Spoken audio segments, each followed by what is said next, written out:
انا عبد اللطيف بوجمعه ساكن بقنفذه المركز دوار المساعده. وهذا المشكل اللي راه عندنا في هذه الطريق هذه راه ماشي من اليوم، راه كل سنه كل عينا باش كنديروا الطلبات المعنيين بالطرقان حتى واحد مرضنا حتى شي حاجه. وهذا الطريق رحنا دائما رحنا مربوطين، وحنا رحنا عدد نتاع الناس اللي هما من الجاليه وعندهم مشاريع في هذا المكان، وراهم سمحوا في المشاكل ديالهم وفي حوايجهم ومشاو البلاد راها هامله بسبب هذه الطريق هذه. هذه الطريق هذه اللي هي كتربط النقطه 33 لدوار دوار دبابره الطريق 6034 هي اللي مسلكه الحوايج. درك هذه السكينه ديال جماعه قنفذه، دوار المساعده الجنانات، دوار المساعده سيدي البشير، دوار المساعده المحصر، دوار الدبابره، هذو كلهم في عزله. كي كتبلح هذا الطريق حتى واحد ما كيقدر يجي من هنا.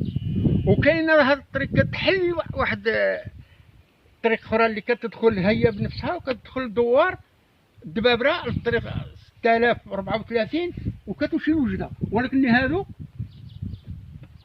ولكن هاد الطربان راه هذه قتلوها، هذه عمرها ما خدمت من نهار من 54 ولا 1954 ملي خدمتها فرنسا ما داروا بها، وهي الوحيده اللي مسلك الواحد لهاد الدواوير هذه. ولكن ما عطاوها حتى عنايه. والمواطنين اللي ساكنين في هذه الجهه هذه عياو بالطلبات على بالمسائل وانقهروا وسمحوا.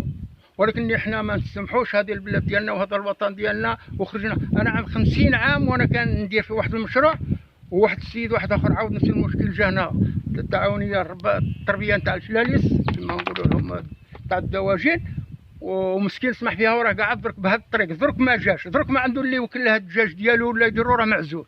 ودرك كنطلبوا من السلطه والمعنيين بهذا الشيء يوقفوا ويحلوا لنا هذا المشكل. وهذه الطريقه هذه ما هيش حاجه كبيره، كاينه 3 كيلومتر كتحل المشكل. 3 كيلومتر ماشي حاجه كبيره، وكتفتح للطريق الدبابره الطريق 6034 الوجده ولا قنفذه. ولكن اللي رابطينها حتى الانسان الا كان هنا في وسط الدوار باش غادي يمشي للدوار الاخر يخصو على الاقل يضرب 20 كيلومتر، يجي من هنا ويولي القنفذه ب 12 كيلومتر، ويجي يعاود الجهه الاخرى ويولي ب 12 كيلومتر او اكثر على 3 كيلومتر. هذا الشيء راه بزاف، ونطلبوا من السلطه المعنيه ونطلبوا من الناس المسؤولين يوقفوا لنا في هذا المشكل هذا ويعدلوا لنا هذا الطريق. والسلام عليكم. بسم الله الرحمن الرحيم.